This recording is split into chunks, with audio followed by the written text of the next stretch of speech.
monitors. If you need to monitor patients over extensive periods of time, maybe even the rest of their life, I think an implantable monitor would be the way to go. So in my presentation, I will address the importance of symptom-rhythm correlation, and I will do that in two ways. One is unexplained syncope, giving some results from studies that looked at unexplained syncope. I will talk about atrial fibrillation. First, how we detect atrial fibrillation from a small subcutaneous device, and what we do with the information. And then some of the research that we are currently doing in terms of monitoring heart failure and monitoring myocardial infarction. So first, unexplained syncope. This is the results from the RUST study, where they looked at 60 patients with unexplained syncope. So they couldn't find the reason why these patients had falls. They went in. They had syncope. And they randomized the patients in two groups. One of the groups had all the conventional testing, a lot of ECGs, tilt table testing, electrophysiological studies, etc. And the other group immediately went to the implantable loop recorder. And after a sufficient monitoring period, we found a symptom-rhythm correlation. So we found the cause of the syncope in almost half of the patients with the loop recorder, and in only 20% of the patients with all these tests that have been performed in all these patients. The patients that were unsuccessful were then crossed over, and if you look to the diagnosis overall, it's 19 versus 55%. So although sometimes it seems cheaper to start off with the single test, and you do another test and another test, but at the end, that builds up, like you can see in this graph. It builds up pretty nicely. The cost per diagnosis, if you use the conventional methods, is significantly higher than implanting the loop recorder up front. Another study in this area is the ISSUE study, where they looked at specific patient populations, and they tried to identify the diagnostic contribution of a loop recorder in 3 subgroups of unexplained syncope. And this is one of the subgroups, in my opinion, the most important ones, the patients that were positive on the tilt table. So what they do is they put these patients under a 70-degree angle for about 30 minutes, and many of these patients will then faint. And because they monitor the patient, they can then find the reason why these patients faint. The question is that the same mechanism as why the patient faints when he is outside the hospital? And that was the reason why they did this test.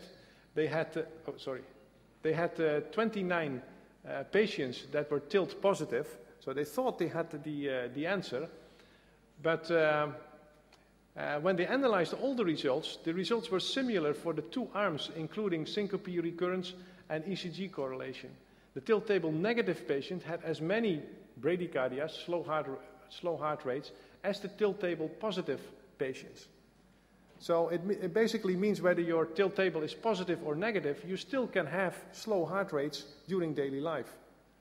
And so the predictive value of the tilt table test suddenly became very questionable.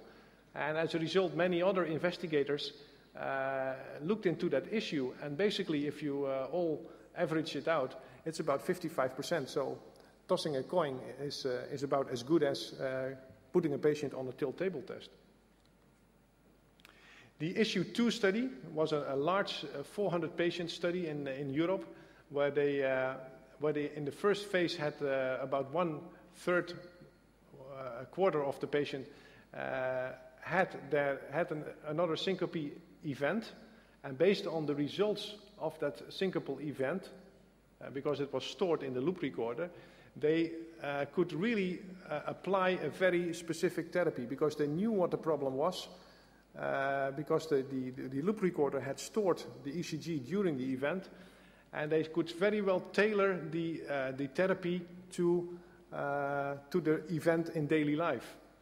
And this is the recurrence rate. You see that even after 1 year, about 1/3 of the patients only had a recurrence. So those are the patients who really fall maybe once a year or once every 2 years. So it's very difficult to catch the situation, and a loop recorder can.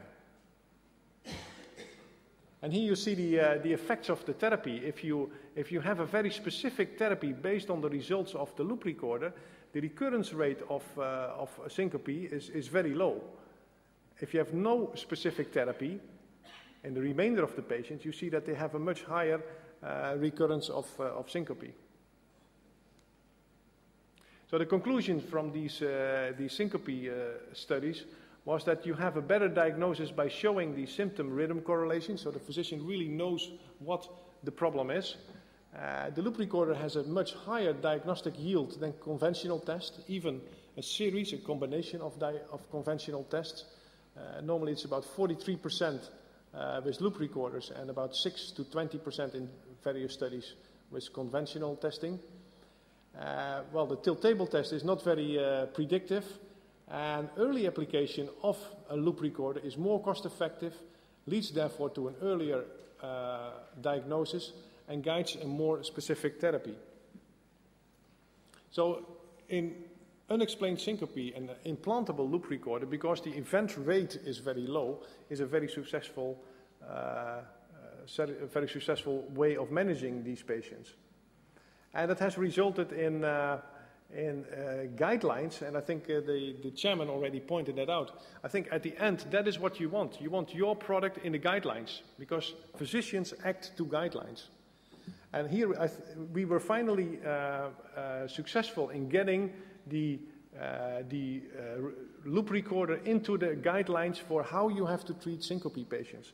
A class 1, there is one class 1 indication, and there are 3 class 2 indications. I think that's what it's all about. Then you have finished your product development. A little bit about atrial fibrillation. In a subcutaneous device that is just under the skin, it's and has a very small dipole for ECG sensing. It's very difficult to look to the atrial signal. You're happy enough when you have a good ventricular signal, so a good QRS. So what we do is we base, mix always these. We base everything on R-wave sensing. So this is the subcutaneous ECG during an atrial fibrillation episode. We pick out the R waves. So here you have these spikes is where the system detects a QRS complex. And then, of course, the slow rates where you have asystoles and bradycardias is very easy to detect. Fast ventricular rates is also easy to detect. It's a matter of timing, where you have